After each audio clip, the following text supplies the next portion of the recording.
Episode की शुरुआत में यहाँ पे जिन्वो डीमन कासल वाले जो डंजन होता है उसमें से बाहर आ जाता है। अब आपको याद होगा उसको एलिक्सर ऑफ लाइफ बनाने के लिए जो 2 इंग्रेडिएंट्स थे वो मिल चुके थे।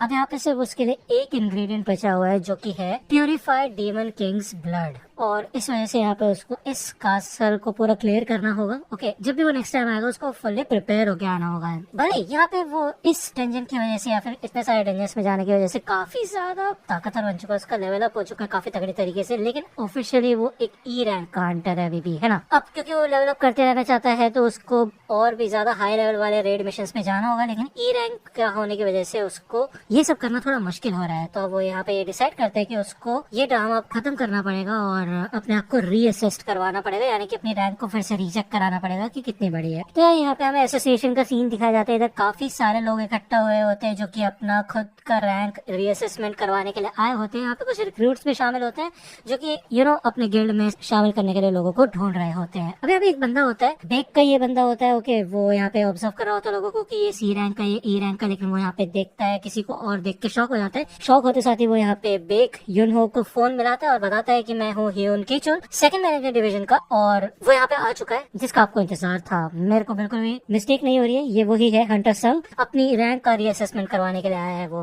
ओके, तो यहाँ पे जिन्वो अंदर आता है। इधर 2 बंदे बैठे होते हैं हंटर्स, वो आपस में बातचीत कर रहे होते हैं कि भाई ई रैंक के हंटर्स को बिल्कुल भी भाव नहीं मिलता, उनको इनकम भी नहीं हो पाती, तो जब तक तुम्हारा जो रैंक है वो डी रैंक से ऊपर है ना, तब तक तुम्हें कोई ना कोई गिल्ड तो हायर कर ही लेगा और तुम्हारी इनकम भी काफी अच्छी खासी होगी। ठीक है, तो यहाँ पे फाइनली नेक्स्ट टर्न जिन्वो की होती है, उसे अंदर बुलाया जाता है। यहाँ पे एक ब्लैक क्रिस्टल होता है, उसे टच करना होता है, लेकिन कुछ यहाँ पे एरर आना शुरू हो जाता है मशीन के अंदर। अब ये बंदी सोचती है कि यार ये क्या हो रहा है, वो यहाँ पे फिर से ट्राई करती है, फिर से एरर आता है। वो कहती है ऐसा कैसे हो रहा है, मतलब पता क्यों नहीं चल रहा कि तुम्हारी रैंक कौन सी है।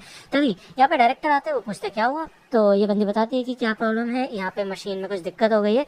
तो जब डायरेक्टर चेक करते हैं तो उसे समझ आ जाता है कि यार इस मशीन के अंदर कोई दिक्कत नहीं है, बल्कि इस बंदे का जो लेवल है वो इतना ज्यादा बढ़ चुका है कि मशीन की लिमिट के भी ऊपर जा चुकी है इसकी मैजिक पावर। ठीक है ना, इसका मतलब ये है कि ये बंदा कंट्री का 10वां एस रैंक का हंटर है।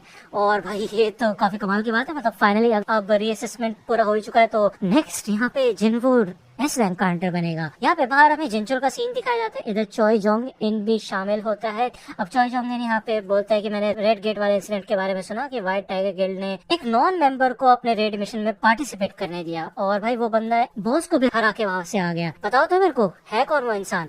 तो जिनचुल कहते वैसे मुझे पता नहीं, मैं वहाँ पे गया था लेकिन मैं जल्दी वहाँ से निकल गया था, मुझे सारी डिटेल्स नहीं पता है। ठीक है, अंदर यहाँ पे काफी आवाजें आ रही होती है, तो चोई पूछता है कि अंदर क्या हलचल हो रही है भाई। तो जिनचुल बताता है कि देखो यार, ज्यादातर जो अवेकेंड वाले बंदे हैं ना वो अपने पावर का रीअसेसमेंट कराने के लिए आए हैं, तो इसी वजह से शायद शोरगुल हो रहा है, चलो मैं जाके चेक करके आता हूँ। तो चोई जोंगिन कहता है ठीक है फिर मैं भी चलता हूँ तुम्हारे साथ। अब ये लोग अंदर जो होते हैं भाई सबके सब शॉक हो चुके होते हैं कि ये वो बंदा है जिसकी मैजिक पावर मशीन भी नहीं नाप पाई। अब क्योंकि यार कोई आम बात नहीं है इस रैंक का हंटर बनना। ठीक है, तो जिन्वो इन लोगों के सामने शामिल होता है, वही इन सबकी फटी बड़ी होती है लिटरली। तभी यहाँ पे चोई जोंग इन भी आ जाता है, रिप्रेजेंटेटिव हंटर्स गिल्ड का। जिन्वो से पहचान जाता है कि एक अल्टीमेट हंटर है और इसका जो निकनेम है वो इसी से पड़ा हुआ है। ओके, बेसिकली ये बंदा काफी कमाल का है और ये जो फायर वाले मेजेस होते हैं ना उनको कंट्रोल कर सकता है, मतलब इसने महारत हासिल कर रखी है इस चीज में। ठीक है, तो चोई जोंग इन यहाँ पे आते साथ पहचान जाते हैं कि जिन्वो ये है वो बंदा जिस वजह से इतना हल्ला गुल्ला हो रहा है, क्योंकि इसका जो ऑरा है, जो उसकी मैजिक पावर है वो काफी ज्यादा खतरनाक है। तो यहाँ पे वो अपना इंट्रोडक्शन देता है कि उसका नाम क्या है, और वो उससे पूछता है कि क्या तुमने अभी तक कोई गिल्ड ज्वाइन किया है, अगर तुम चाहो तो हम थोड़ी बातचीत कर सकते हैं। लेकिन यहाँ पे जिन्वो से इग्नोर करता है और वो कहता है कि माफ करना मैं अभी ज्यादा जल्दी में हूँ। ये बोलकर वहाँ से गायब हो जाता है। चोई इधर जिनचुल से पूछते है कि हे क्या मैंने अपना इंट्रोडक्शन दिया था उसे, मतलब मैंने उसे बताया ना कि मैं हूँ कौन। तो जिनचुल कहता है हाँ आपने बताया तो था। तभी यहाँ पे पीछे से बेक भागता हुआ आता है। अब ऑब्वियसली बात है यहाँ पे बेक को इन्फॉर्मेशन मिल गई थी कि जिन्वो यहाँ पे है, तो वो भाग के आया होता है उससे बात करने के लिए, लेकिन ऑब्वियसली बात है वो इधर लेट हो चुका है। चोई जोंगिन को भी ये बात समझ आ जाती है इजीली। ठीक है, कि क्यों आया है यहाँ पे बेक, वो भी भागता भागता, तो यार वर्थ इट तो है संग जिन्वो, उसको पता चल चुका है। लेकिन बेक को ये चीज बिल्कुल पसंद नहीं आती कि चोई जोंगिन को ये बात क्यों पता चल गई कि संग जिन्वो जैसा एक हंटर है यहाँ पे। ये तो काफी गलत सीन है। दूसरा यहाँ पे हमें जिन्वो का सीन दिखाया जाता है जो कि अपनी मॉम के पास आके बैठा हुआ होता है। ओके, वो सोचता है कि मुझे ऐसा लगता है कभी कभी कि आप एकदम से उठ जाएंगे और मेरे से बात करने लगेंगी, लेकिन कोई बात नहीं, बस थोड़ा समय और मॉम, थोड़ा इंतजार कीजिए।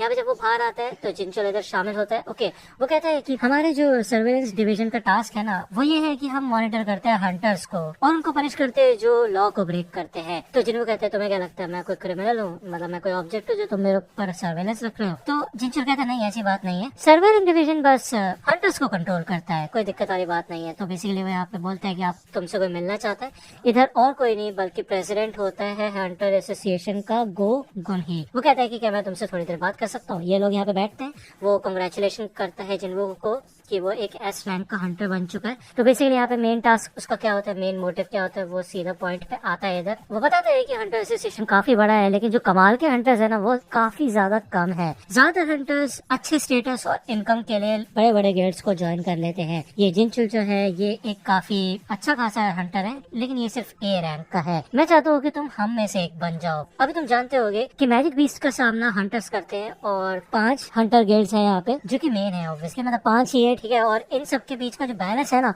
वो आजकल थोड़ा बिगड़ रहा है। अगर इस समय तुमने किसी भी एक गिल्ड को ज्वाइन कर लिया तो इनका बैलेंस पूरी तरह से बिखर जाएगा और ये 5 के 5 गिल्ड नष्ट हो जाएंगे। तो हंटर एसोसिएशन के तौर पे मैं चाहता हूँ कि एक 6th पावर आए जो कि इन 5 गिल्ड से भी ऊपर हो। इसी वजह से मैं चाहता हूँ कि तुम हमें ज्वाइन करो क्योंकि तुम्हारे अंदर काफी ज्यादा ताकत है। तो बताओ तुम क्या सोचते हो इस बारे में? यहाँ पे जिनको सोचना शुरू करता है कि यार ये काफी बड़ा स्टेप होगा उसकी लाइफ में, मतलब यार गवर्नमेंट, मीडिया, सबके सब लोग जिनको के साथ हो सकते हैं और ऑब्वियसली बात है वो एक अलग तरीके की जिंदगी जिएगा, वो बहुत ज्यादा बेटर हो जाएगा। यहाँ पे गोगुनी की पावर को वो ऑब्जर्व करता है कि वो काफी ज्यादा स्ट्रॉन्ग है। मोस्ट प्रॉब्ली यहाँ पे 80 साल का हो चुका है वो, और फिर भी इस एज में भी उसकी काफी खतरनाक फिजिक है और ताकत भी काफी कमाल की है। मतलब बेसिकली वो जिन्वो को मैच कर सकता है इस लेवल के ऊपर, लेकिन ऑब्वियसली बात है जिन्वो और भी ज्यादा लेवल अप हो सकता है, ये बात है। वो सोचते हैं थोड़ा इस बारे में, लेकिन वो इस ऑफर को रिफ्यूज कर देता है। तो यार गोगुनी को ऐसा लगता है मन में कि यार ये बंदा भी लगता है फेम को चूज कर रहा है और पैसों को चूज कर रहा है, लेकिन तभी यहाँ पे जिन्वो बोल देता है कि उसको लड़ाई ज्यादा पसंद है,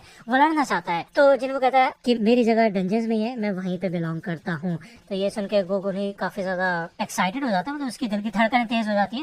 वो ये सोचता है कि अगर वो 20 साल छोटा या फिर 10 साल भी छोटा होता ना तो ऐसे नौजवान के साथ बिल्कुल लड़ना पसंद करता, मतलब साथ मिलके पसंद करता डंजन में जाना। ओके, तो गोगुनी यहाँ पे उठ जाता है। वो कहते ठीक है फिर जैसे तुम्हारी इच्छा, मैं तुम्हें कोई फोर्स नहीं करूंगा। जिन्वो कहता है ठीक है फिर मैं भी यहाँ से जाता हूँ क्योंकि मेरी छोटी बहन घर पे अकेली है। अब वो यहाँ से निकल जाता है। गोगुनी का मूड तो यहाँ पे थोड़ा खराब हो ही चुका होता है। वो कहता है कि जब मुझे ये बात पता चली ना कि एक एस रैंक की हीलर भी मेरे को एजिंग से नहीं बचा सकती, तो यार मेरे को काफी अजीब महसूस हुआ। अभी के लिए मेरी सारी अपॉइंटमेंट कैंसिल कर दो, मैं नहीं चाहता कि कोई भी मुझसे आके मिले। और चीफ वो क्या तुम मेरे साथ ड्रिंक करोगे? तो वो कहता है नहीं मैं ड्रिंक नहीं कर सकता। तो गुनी कहता है ओह, मैं ये सोच रहा हूँ कि क्या वो ड्रिंक करता होगा। तो जिन्वो तो जाते जाते ये कहता है कि उसको जल्दी से जल्दी अपना रैंक बढ़ानी है। दूसरा यहाँ पे हमें डोंगसो का सीन दिखाया जाता है जो कि यहाँ पे होश में आता है। डेप्यूटी डायरेक्टर इधर आया हो तो उससे बातचीत करने के लिए उससे पूछता है, वो कंफर्मेशन लेता है कि ये जो संग टू हॉर्न का नाम का बंदा था ये सच में एक मैजिक बीस्ट है क्या? तो डोंगसो बताता है कि आपको क्या लगता है कि ऐसी ताकत इंसान के अंदर हो सकती है? तो डेप्यूटी डायरेक्टर कहते ठीक है फिर जब तुम ठीक हो जाओ तो वापस आ जाना तुम, ठीक है ना, मैं निकलता हूँ यहाँ से। जाने से पहले यहाँ पे डोंगसो से पूछते हैं कि उस बंदे का क्या चल रहा है। तो डेप्यूटी डायरेक्टर बोलता है कि मैंने लोगों को बोल रखा है उसे ढूंढने के लिए,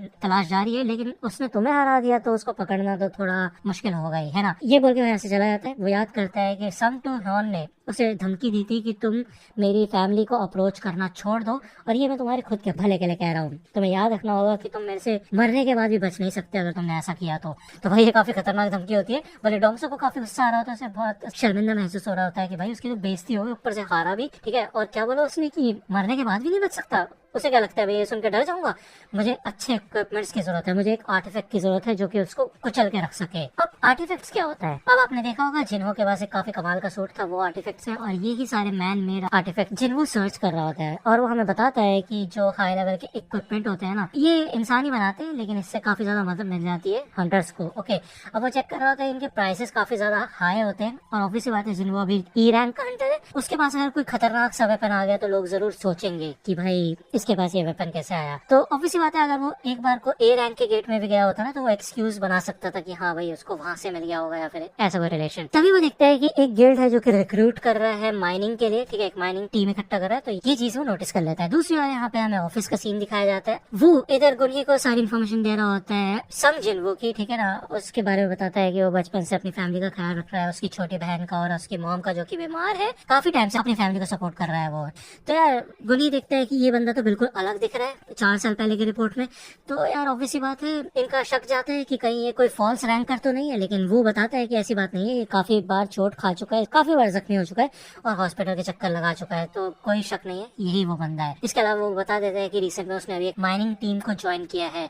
तो गुन ये कहता है कि आजकल के नौजवान लड़के बिना इनको समझ पाना मुश्किल है। दूसरे यहाँ पे हमें जिन्वो का सीन दिखाया जाता है, वो यहाँ पे आ चुका होता है, माइनिंग टीम के अंदर शामिल हो चुका होता है। अब वो हमें बताता है कि देखो यार, पहले तो आती है असॉल्ट टीम्स जो कि मैजिक बीस्ट से लड़ती है, उसके बाद आती है माइनिंग टीम्स जो कि माना क्रिस्टल्स जैसे मटेरियल्स को कलेक्ट करती है, उसके बाद आते हैं रिकवरी टीम्स जो कि मैजिक बीस्ट की लाशों को लेके जाते हैं। ठीक है, तो वैसी बात है, इस समय यहाँ पे अभी अंदर असॉल्ट टीम है और ये और कोई नहीं बल्कि चॉय जोंग इनकी टीम होती है। ठीक है, वो अपनी आग से यहाँ पे इन सब लोगों को, मतलब मॉन्स्टर्स को, मतलब मैजिक बीस्ट को खत्म कर देता है और अपने टैंकर्स को आगे लेके एक शील्ड बना देता है। अब यार ये लोग तो यहाँ पे, मतलब इनका काम यहाँ पे खत्म हो चुका होता है। ये स्मेल काफी ज्यादा गंदी होती है, तो चॉय जोंग यही कहता है कि जिन लेडीज को भी इस स्मेल से प्रॉब्लम है थोड़ा संभल के रहना। अब यहाँ पे चाहे ये भी शामिल होती है। ये लोग यहाँ पे इस गेट से बाहर आ जाते हैं, बट इन्होंने बॉस को नहीं हराया होता, ये लोग ऐसे ही बाहर आ चुके होते हैं। ये सबके सब लोग बात कर रहे होते हैं कि हंटर्स गिल्ड की सेकंड इन कमांड भी देखो आ गई है, जिनको भी सब पहचान जाता है, और ये 9th S रैंक की हंटर होती है इस कंट्री की।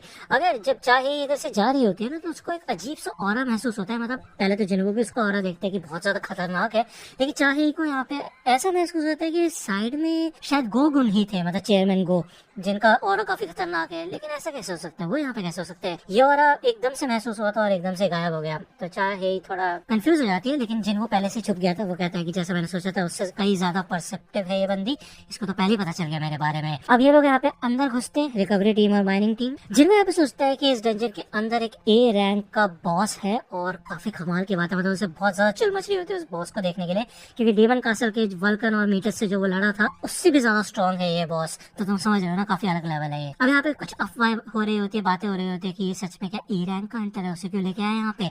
तो जिन्वो ये सारी बातें सुन रहा होता है। अब एक बंदा तब यहाँ पे आके ठुकता है जिन्वो से और वो कहता है तुम देख के चल नहीं सकते क्या। तो जिन्वो यहाँ पे बस एक नजर देखता है उसको, जिससे कि ये बंदा डर जाता है, कहता हो रहे मेरे को माफ करना सर, आप अपने रास्ते में जा सकते हो आगे। तो जिन्वो यहाँ से चला जाता है। ये लोग सोचते हैं कि क्या सच में ये बंदा A रैंक का है। तो यहाँ पे कुछ लोग पूछते हैं लीडर से कि क्या सच में ये बंदा A रैंक का है। तो लीडर बोलता है वैसे वो सच में काफी कमाल का है और हम काफी खुशकिस्मत है कि वो हमारे साथ मिलकर काम कर रहा है। यहाँ पे इन लोगों का लंच ब्रेक हो जाता है। लीडर यहाँ पे आता है, जिन्वो से कहता है कि तुम आके लंच कर सकते हो। तो जिन्वो कहता है कि मैं इधर का एरिया कंप्लीट कर लूं फिर मैं आता हूँ। तो लीडर कहते हैं ठीक है, फिर ज्यादा आगे मत जाना, ओके, जल्दी आ जाना। यहाँ पे ये सब लोग चले जाते हैं, जिन्वो फाइनली अकेला हो जाता है और वो कहते हैं ये मौका तो मैं बिल्कुल नहीं छोड़ूंगा। यहाँ पे काफी खुश लग रहा होता है वो काफी टाइम बाद और आगे भागता हो जाता है जल्दी से जल्दी। इधर वो गेट पे आ जाता है। अब ये जो गेट होता है मोस्ट प्रोबेबली यहाँ पे बॉस होता है, उसको अंदर से ऐसा फील हो रहा होता है कि उसे बॉस के पास नहीं जाना चाहिए, उसे नहीं हराना चाहिए, क्योंकि ऑब्वियसली बात है उसके बाद गेट बंद हो जाएगा, जिससे कि हंटर्स गिल्ड को काफी ज्यादा नुकसान होगा। लेकिन थोड़ा बहुत एक्सप्लोर करने में क्या जा रहा है ना। तभी यहाँ पे पीछे से आवाज आती है, क्या कर रहे हो तुम यहाँ पे, और पीछे से चाह ही आ चुकी होती है। ठीक है, वो पूछती है मैं आखिरी बार पूछूंगी तुमसे, बताओ क्या कर रहे हो इधर तुम। और भाई अब तो पता नहीं क्या ही होगा। एनीवे, अगर आपको ये एपिसोड पसंद आया तो यार लाइक करना। इस एपिसोड के लिंक टेलीग्राम चैनल पे शेयर कर दिया, वहाँ पे जाके एपिसोड देख सकते हो। ठीक है, सब्सक्राइब कर लो अगर चैनल पे नए हो तो। मिलता हूँ आपसे अगली वीडियो में, तब तक के लिए गुड बाय।